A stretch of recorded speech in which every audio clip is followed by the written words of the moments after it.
चिकटही होत नाही आणि खाताना अगदी घासही लागत नाही किंवा टोटरेही बसत नाहीत. अशा पद्धतीचे उपीट खाल्ले आहे का तुम्ही कधी? लग्नामध्ये किंवा एखाद्या नाश्त्याचा जो प्रकार असतो त्यामध्ये हे उपीट असं बनवलं जातं.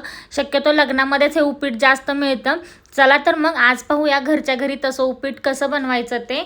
त्यासाठी मी इथे 2 वाटी मोठा रवा घेतला होता, 2 मोठे कांदे, मिरची आपल्या तिखटाच्या चवीनुसार. तुम्हाला जर जास्त तिखट आवडत असेल तर मिरची थोडी जास्त टाकायची, पण शक्यतो मिरची थोडी जास्तच टाकायची, कारण जर उपीट थोडंसं तिखट असेल तर खायलाही खूप छान लागतं आणि चवही भन्नाट येते त्याला.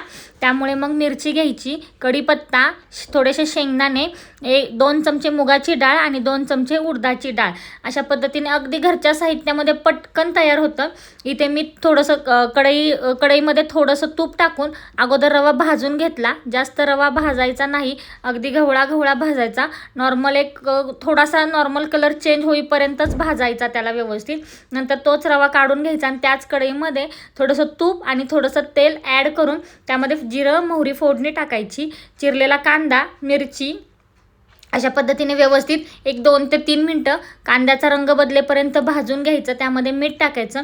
मीठ टाकलं की काय होतं की आपला जो कांदा आहे तो लवकर परतला जातो आणि त्याला रंगही छान येतो. अशा पद्धतीने व्यवस्थित कांदा भाजून घ्यायचा, मिरचीही भाजून घ्यायची. नंतर त्यामध्ये उडदाची डाळ आणि मुगाची डाळ आपण ज्या घेतल्या होत्या त्या फ्राय करून घ्यायच्या. तेलामध्ये अगदी 2 ते 3 मिनटासाठी फ्राय करायच्या. व्यवस्थित फ्राय झाल्या की त्यामध्ये शेंगदाणे तळलेले टाकून घ्यायचे. अगोदर आपण शेंगदाणे ते तळून घेतले होते. तळलेले शेंगदाणे त्यामध्ये टाकून हे व्यवस्थित सगळं एकजीव करायचं, मिक्स करायचं व्यवस्थित. 1-2 ते 3 मिनटं एकसारखं हलवत राहायचं. गॅस लो टू मिडियम करायचा. व्यवस्थित छान हलवून झालं की त्यामध्ये रवा टाकायचा. आपण जो भाजून रवा घेतला होता तो टाकायचा.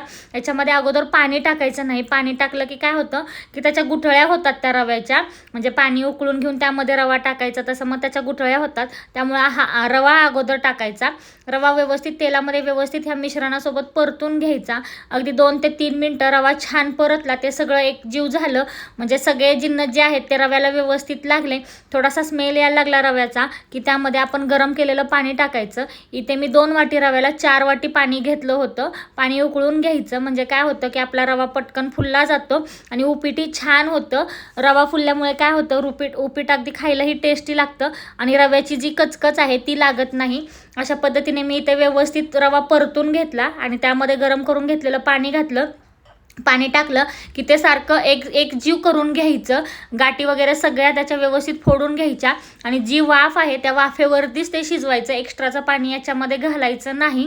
वाफ 1-2 ते 3 मिनटाची छान वाफ दडपून काढून घेतली. रवा फुलतो आणि उपीटही छान मोकळं होतं आणि खायलाही टेस्टी लागतं. अशा पद्धतीने एकदा तुम्ही बनवून पहा आणि मला नक्की सांगा कसं लागतंय ते. सकाळच्या हलक्या नाश्त्यासाठी किंवा मुलांना टिफिनला द्यायचं आहे वेगळं काहीतरी, वेगळ्या चवीचं, तर हे तुम्ही नक्की ट्राय करू शकता. त्यामुळे एकदा बनवून नक्की पहा. अशा पद्धतीने सगळं मी त्याच्यामध्ये पाणी ओतून व्यवस्थित ते हलवून घेतलं. 1-2 ते 3 मिनटाची ताट झाकून वाफ काढून घेतली. दणदणीत वाफ काढून घ्यायची. वाफ काढून झाल्यानंतर इथं तुम्ही पाहू शकता सगळा रवा फुलला आहे, एकजीव झाला आहे व्यवस्थित. एकही गाठ झालेली नाही आहे त्याच्यामध्ये. रवा अगदी रिकामा झाला आहे. उपीट अगदी सुट्ट झालं आहे.